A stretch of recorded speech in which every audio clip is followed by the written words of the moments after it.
Welcome to another episode of State of Our Nation.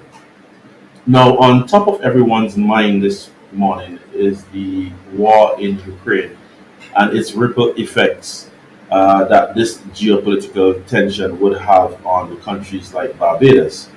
Obviously, we are now coming out of the COVID-19 pandemic, and during that pandemic, we would have suffered some significant economic repercussions, and we are now trying to rebuild. However, this war has come upon us and it is bound to have some impact. We already saw some of it in terms of rising gas prices only this week. But the issues go further than just petrol and petroleum products. Obviously, the Ukraine and Russia do significant agricultural imports. As a matter of fact, I think in terms of grain, corn, wheat, both countries account for a fifth of the world's exports. And in terms of sunflower, which would make sunflower oil, you're talking about 80% of the world's exports as well. Now, this obviously has implications to other things. I mean, beverages. You're talking fertilizers. You're talking feed as well for animal feed. Now, here with me this morning to try to unpack all of this is economist Jeremy Stevens. These days, I know he doesn't like to be. He wants to be referred to in his new vocation, but I think we'd all always think about him as the economist with some of the best predictions that we have had thus far. Welcome, Jeremy, and thanks for joining us on State of Our Nation. Now, Jeremy, there are some persons that would believe that this Ukraine issue is far removed from Barbados, given the fact that this is a battle that's going on in Europe, and obviously the geopolitical ripple effects are not exactly going to be impacting Barbados per se. Um, from an economic perspective, break it down for those persons who really don't quite grasp what the impact is going to be for us. Okay. Well, it's rather complex, and on scouring Facebook, I noticed here a lot of people really don't get the interconnectivity of the state of play. Meaning, they just really don't understand how a war with a country like Ukraine, a country that many Bajans clearly don't have familiarity with, could really affect, to begin with, the price of oil, but down the line, obviously, that it can negatively affect the price in a number of commodities that you laid out clearly there in the preamble. Look, let's put it this way. The world, let's just start with oil. Fundamentally, oil, the oil markets are made up of cartels, and that term is a rough term, but in economics it's used. Pretty much, it just means that there's a group of countries, membership ranges up to 13, some people say up to 26, and so the ancillary members, and they pretty much price together and they decide what quantities of oil they're going to put out there into the market. And they all are politically motivated because it's country run, and it's all run based on specific political objectives that benefit the group firstly, and because they're the leading oil producing nations, profitability is a secondary objective. And this is something people don't understand. Um, Further to that, then you have the likes of investment bankers, commodities traders. Those guys would be purchasing oil way down in the future, using futures and other derivatives, oil derivatives, and mainly those being futures and then some oil contracts for future delivery of oil 90 days, 6 months into the future. Now, what does all this mean?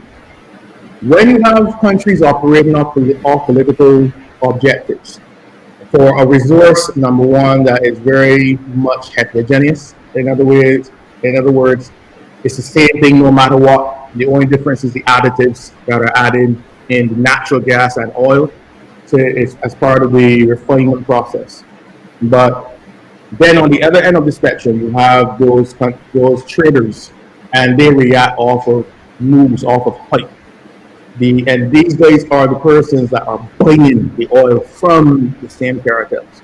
The cartel is motivated politically primarily, and the oil traders are motivated by obviously trying to make a profit, but by anticipating the likely future price that the cartel is willing to, that main cartel, OPEC, is willing to sell oil at, because they pretty much control the world's price. It goes there. Now, what does that mean for us? We don't directly buy oil from countries. We buy oil from refiners. Refiners purchase oil primarily from those countries, or from countries either on licenses or just through the international markets. So it means that that price filters through. Now, some would argue at this point it doesn't make sense, because Trinidad and Tobago is where we get most of our natural gas from. And I would say, Trinidad and Tobago is a small player, and they're going to be a price taker.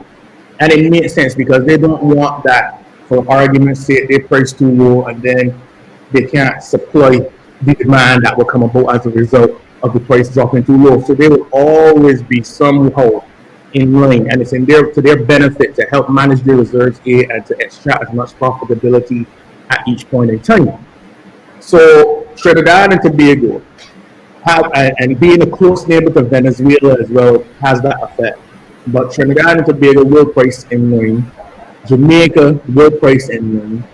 Any of these small players that we buy from will price in line. But they would also, because Barbados is small as well, price higher than what the global barrel price per barrel is for oil. And the cubic, I don't remember the unit right now for some reason, of natural gas that's being sold on the global market. So already Barbados buys at a premium to begin with. And because we're so small and we order a very small amount on a weekly basis of natural gas, refined natural gas, we will continue to pay a premium above the global market. So that's where the shock comes through before government taxation and government's, let's say, slight hesitancy to use derivatives contracts to control the price of oil. They could do the same as these bigger global traders would, but economically or financially, it may not make much sense, because they might not be able to buy enough contracts to make it worth the while to pay for those contracts. Think of the contracts as an insurance policy. The guy who can afford life insurance that is younger and wealthier might be able to get it at slightly lower premium if you had to do it per month than somebody who's older and doesn't have as many years available to them. So think of the years as being the capital, in other words, right? That you can in this policy. So Barbados has a lot of what I would call headwind issues that pretty much are going to air themselves no. And before we even talk about government's own distortion via the real tax, via different levies that they apply. It's been well known since the days of oil alpha that the government introduces a lot of distortion at the pump because of the inelasticity of demand for fuel. In other words, even though the price has gone up for the first time in Barbados that I could recall, at least as an adult, about $4 a litre, $4.13 or so to be exact, as it stands today, you can argue that it is clear that demand for fuel will not drop off as significantly as one would think. People will probably drive a little bit less, but given what I've seen in the gas stations that I've gone about, and this is early days yet, I don't expect long term that people are going to say, well, look, I'm going to sell my car and take bus, or I'm going to sell my car and pool with a friend. It hasn't gotten to that point just yet. I actually don't know what that breaking point would be. I want you to think it would be 450, right? Litre. I don't even know if that's the case now. So government well knew for a long time that the only product that it was in control of, that Bajans, well, one of two products really. The other one is road use, believe it or not. That Bajans would demand less of if the price had to go up, was simply fuel. So for a long time, and that's at the pump. And so for a long time, the government has introduced taxes and removed taxes willy-nilly based on political reasons, first and foremost, and then fiscal reasons, in my opinion, secondarily. But so, Jeremy, not to cut you across here, but let me just interject quickly. The current levies on fuel, I mean, is at this stage, does it make sense at this point to remove those levies? Obviously, the argument is that um, the economic recovery prospects without those levies are not very good, given the fact that we have hemorrhaged so much revenues during COVID, and this definitely is needed for the recouping of those monies. Um, is it possible to even consider that? And also the notion of let's say the cap, is that cap on fuel that was promised. I mean, Yeah. is that feasible still at this point in time? All right. So there's a duality here at play. 2 points of views that have to look. A, government's fiscal objectives. B, the private sector's ability to absorb the cost of fuel or any raises in the cost of fuel. And they are misaligned right now. Let me explain what I mean. As I was saying earlier, government distorts the price of fuel by introducing taxes into the price, well, the overall price or retail price of fuel at the pump to the consumer, based on the fact that the demand for oil or demand, sorry, for not natural gas, for fuel at the pump, especially fuel at the pump, is inelastic. In other words, Bajans don't put down the cars at the site of an increase or potential site of an increase. And that's a very direct example. So it means then a government has relied on it as a very reliable means of revenue, very reliable. It's a very often used product, and for forever they've been introducing taxes and removing taxes. So government therefore depends on it a little more than they say. I actually have never seen a government that has been, and I don't want to really use this word, but for the emphasis of it, been totally honest about why it applies the taxes that it does apply.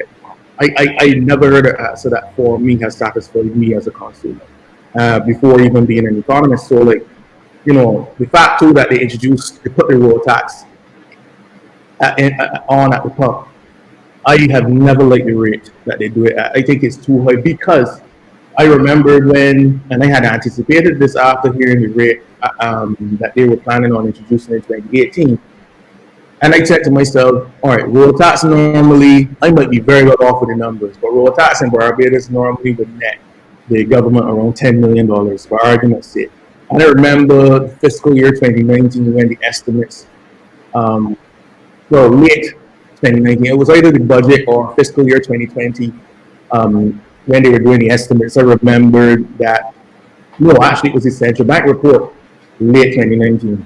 They were saying, well, we will tax more than collected what it was expected to collect over what it had collected the year in front. And it was somewhere close to 20 million Bajan dollars. I thought to myself, well, shucks, that's too high a rate then. This should really reduce that rate. I mean, unless they need the additional $10 million. And again, I'm just throwing numbers in here, right? I don't really want to be nailed to the cross with the numbers because I'm not referring to the evidence, but it's there in the central bank reports if you want to go deeper into it. And I was there thinking, well, shucks, it means then they need that additional 10 million to close that fiscal surplus or to create that fiscal surplus that they're trying their best to create, which is evidently being done to help pay off IMF debt and help, to stabilize government finances. I'm like, all right, if they're doing it for that reason, fine. But if it is that they're simply looking at the promotion of more efficient collection of taxes, then it shouldn't cost more to the public for that purpose. Now, one would argue, I can imagine Avanas Prasad and others arguing, well, hey, we don't really have cash to do the works, so we have to borrow, so we need to ensure there's enough coming through in real taxes and other levies to pay for the roads. I argue that's always been done. There are not more roads in Barbados than there have been 20 years ago. In fact, 10 million seem to be enough then. Maybe the argument is different. So I am one that says, if it is that you're saying that this is about collection, efficient collection, being the case that everybody has to contribute towards road tax, and maybe that's part of the reason that it went up to 20 million, or maybe let's say an additional 5 million or more was collected because you got people who weren't paying before. because there's only really like 50 something thousand cars on the road anyhow. But anyways, so if that was the case, then you know, cap that rate. That rate should have been capped before we had these recent price increases. So my issue is that it has been too late, but I welcome the cap as a temporary measure. The government will still make its targets at the amount that it has set. Right? It still will meet that target. They still will collect more than the 10 million if you want to adjust for inflation, 12.5 to 13 million in road tax. They will. Demand will not drop off that significantly for fuel in Barbados. It basically was almost the same. A little lower, people were very less during the pandemic, but the government still managed to collect. Or it could be that they thought it was too low during the pandemic and this is time to recoup. That was the first question there about the cap, but there was another thing you wanted me to explain. Well, the cap I was referring to would have been also the cap on VAT on the fuel. I mean, is the cap on VAT on fuel? And that was promised. And also, if it is now too late to remove, is it going to make a difference now if they were to remove that fuel level? Can they do it or lower it in any way? Right, but how I would look at that. Again, it was the cap on the road tax I was more interested in on the lowering of the rate. Capping the VAT also would be helpful. Again, it wouldn't that's going to be a logistical nightmare. Now I think about it. If we had a tax day to look at, that's going to be a small bit of a nightmare in terms of the adjustment and being able to pay the refunds that will be needed. But for me, the prime issue is the implementation, and the prime issue is that government needs to continue balancing its budget, and this tax is not the most significant. Again, I speak subject to a lot of correction here with respect to how much VAT is indirectly or directly collected through the use of fuel in Barbados.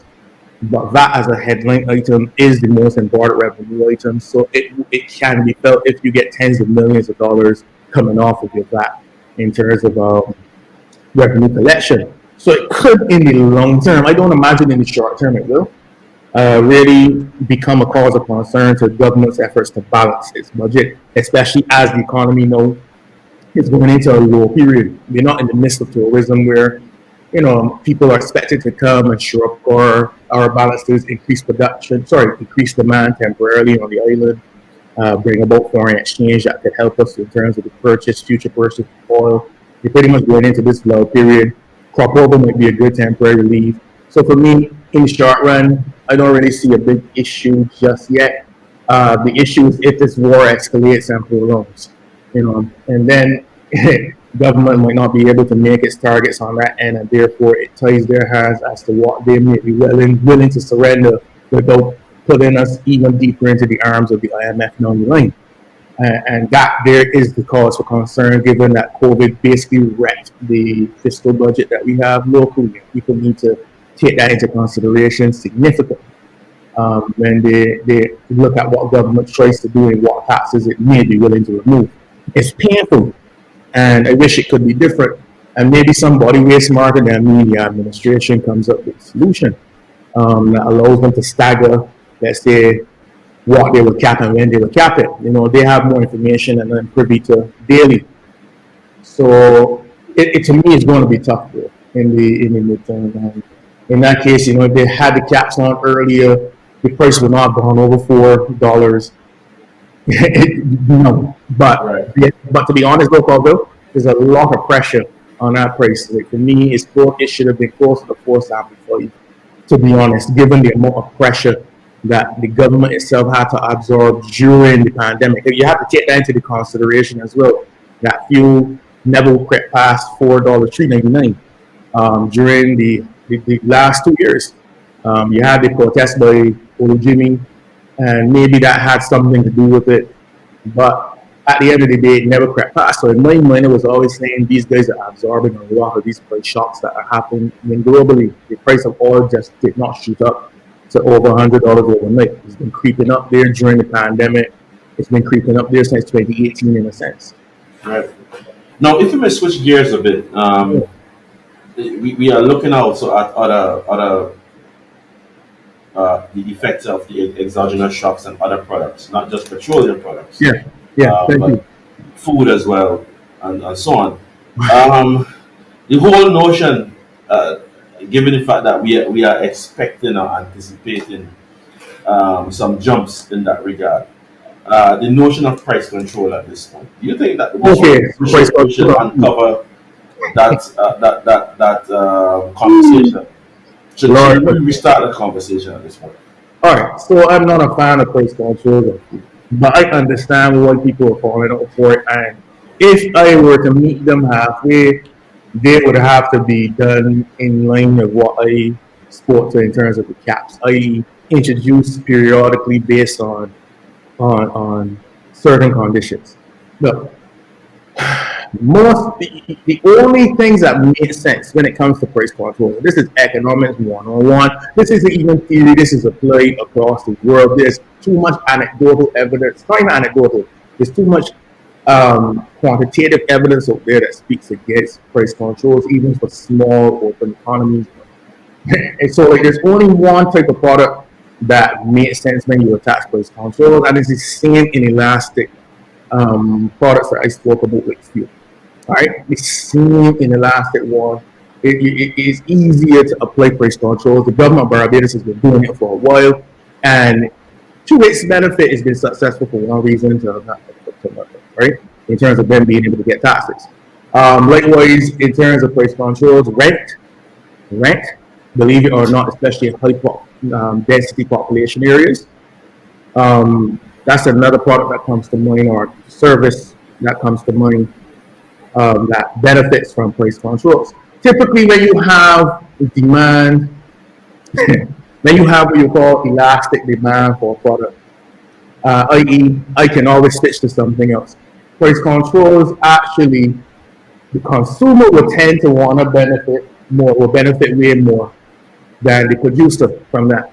The producer would realize, well, hey, I'm not, and this is me talking simply about going into advanced economics. Hey, for something like this, I can't compete. This is not recovering my costs. I'm not able to recover my costs. I, for some reason or another, was pricing at X amount over my costs because maybe I had an expensive staff complement. Maybe I had a very expensive staff complement. Maybe I had transportation costs that were too high. So the problem with price control is that ultimately somebody bears the loss. And typically, price controls mean that the producer bears more, the producer, i.e., the retailer, will bear more of a loss than the consumers who stand to gain. And ultimately, producers never like to bear losses. So either it will come from it will result either in dumping of goods, which is the worst case scenario. And normally that happens, that there are cases of it happening in war-torn states that were more recovering, and then in the worst part, you get shortages. Unless you force people to bring in stuff, and then people would opt not to invest capital in other places, either through the retention of jobs or either through investing in great infrastructure, sanitary health. Things start to basically decline on the site. And that's the sad part. Like, if it was, again, an inelastic part where demand could not have been affected no matter the change in price controls typically work because already if you got inelastic demand, it means that your profits are pretty much certain, right? Right. You can't dig into the profits more. There's no way you could. But then again, it comes down to how low the price control is going to force you down, right? Yeah. So, like, from that point of view, I don't like price controls long term because it means that the private sector, you're expecting the private sector to act in the national interest, which it did for 2 years. All right, there hasn't been a massive job loss, and yes, there were job losses. Don't get me wrong, but massive meaning that you were expecting on the tail end of the pandemic, probably the unemployment rate to be over 25%. It temporarily had went up into that region, and then it sort of stabilized as persons found their own means of employment as well. So that's to be applauded. But then you basically ask retailers for 2 years to hold string. Now there's a war that nobody knows when it's going to end. Again, but it looks to be escalated slowly by the day, which is more dangerous than flat out war in terms of economic plan. At least I know if everybody's fighting with full scale guns, it will end sooner rather than later versus little instances of aggression, little comparatively, right? So then you're asking the private sector to commit to an uncertain future, uncertain end for more than that 2 years via the price controls. No, I do not argue against the spirit of price controls. I just think that when people make the argument for them, that they have to understand that it is not government alone.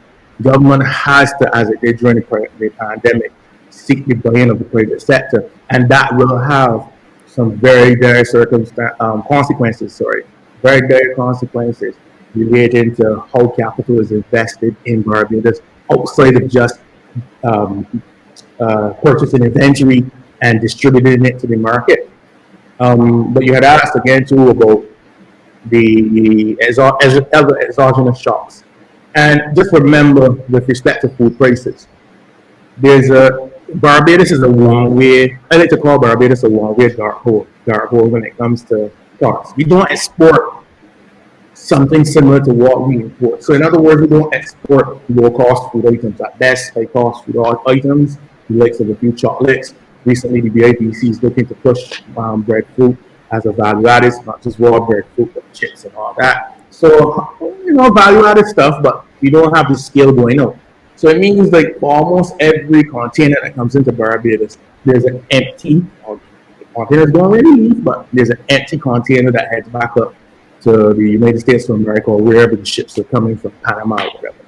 So it pretty much means that you pay for a round trip to begin with when you're importing food into Barbados, which already makes it expensive, more expensive than a place, let's say, of similar size.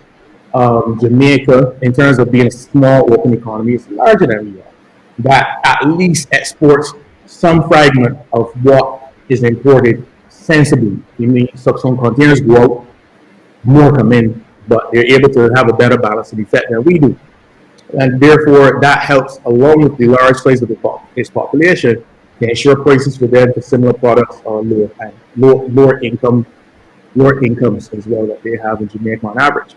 So the problem here is that ships don't have sails. Those kind of ships don't have sails that send them across the ocean.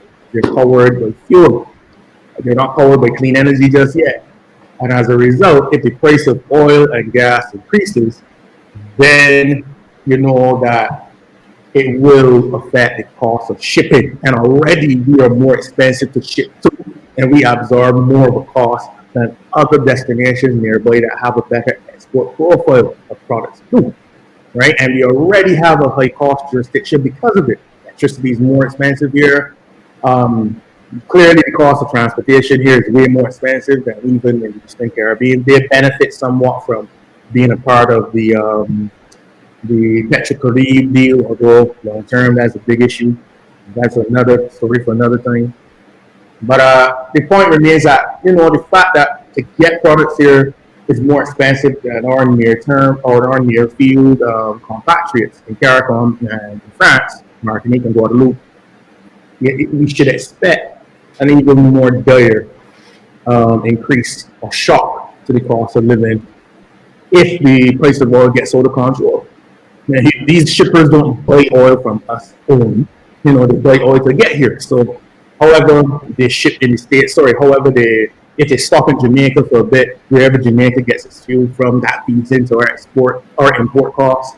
If they stop in the Dominican Republic to offload some goods, the price of oil or wherever they get that oil from and how the price is calculated, that's calculated into our imported and landed costs as well. So it's a complicated thing, and it means that you can't play with the price of oil, no matter where it goes, and we can't control it. We can try our best to plan for it. It will affect everything. Everything in the country will just jump up again on top of the jumps last year. Right. So this is now the $1 million question, and would be out the question on which we'll wrap up on. Actually, um, obviously, much of this depends on how protracted this war is and how long it's going to last. Mm-hmm. Mm-hmm. On a war that lasts, that's protracted. Paint me a worst case scenario for economy. Economy, as I said, that is just coming out of the ravages of COVID-19, and now we are facing this crisis at this point. What is the outlook, as I said, within the context of a protracted war? Um, I don't want to paint the scenario where people starve and die, and by saying it, I pretty much put that in people's heads right now. But look, given there's been some, I guess, ray of hope in a sense, where the private sectors globally has shown me that there's a bit of a spine when it comes to taking affirmative action against the war. That may present a headwind that Russia did not anticipate. Right, so maybe this thing doesn't last an entire year. I would hope, especially with every major company leaving Russia and how it affects and weakens their banking sector and whatnot. And yes, they're running over to China, but it depends on what kind of long game China wishes to play in this regard. China has all the clout right now in this sense. So let me put this to you. Worst case scenario to my mind then is that we deepen, we run back to the IMF for even more loans.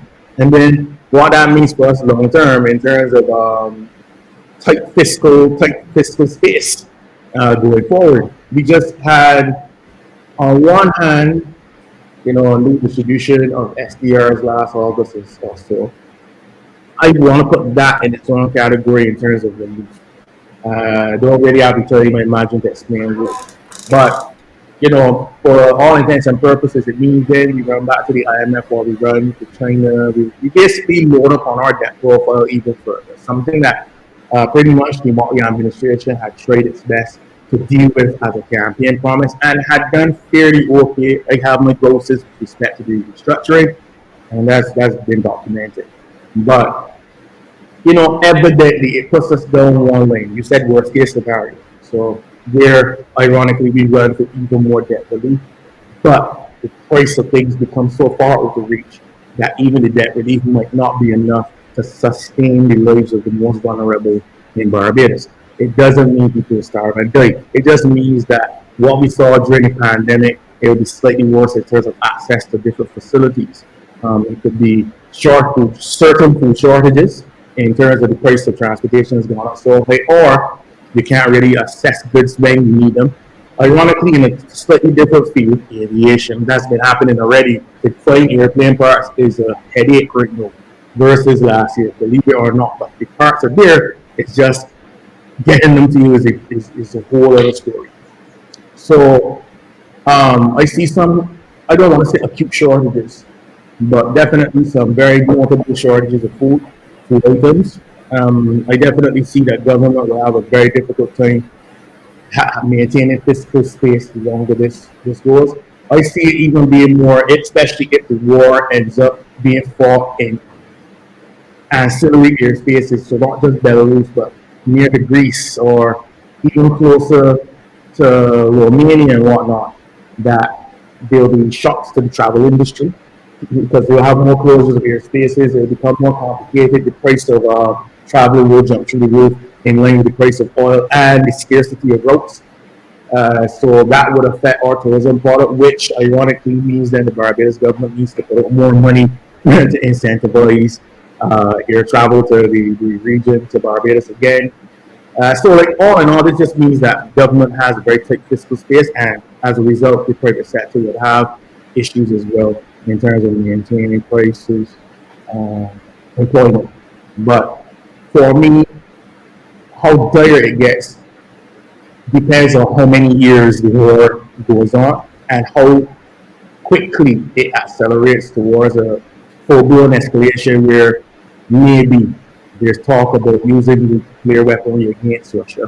Russia looking to actually use or to propose a threat of nuclear war on its own. That's it. Okay. Jeremy, as always, a pleasure, and it's insightful as always. Your comments, and again, I want to thank you for taking the time to come and break down the facts to the public. Thank you That's for the it. platform. Thank you for the platform. Thank you, sir. Okay, all right. Now there you have it, folks. From economist Jeremy Stevens, his take on the Ukraine crisis and how it can impact Barbados. And again, just to emphasize on his last point, that was a worst case scenario. It wasn't a case where he's saying that this is something that is going to happen in the short term. This is what he's saying: if the war is protracted and lasts, several years, that's the worst case scenario. Just a plug there to ensure that persons don't run away with the wrong notion. So again, thank you again for joining us, and do have a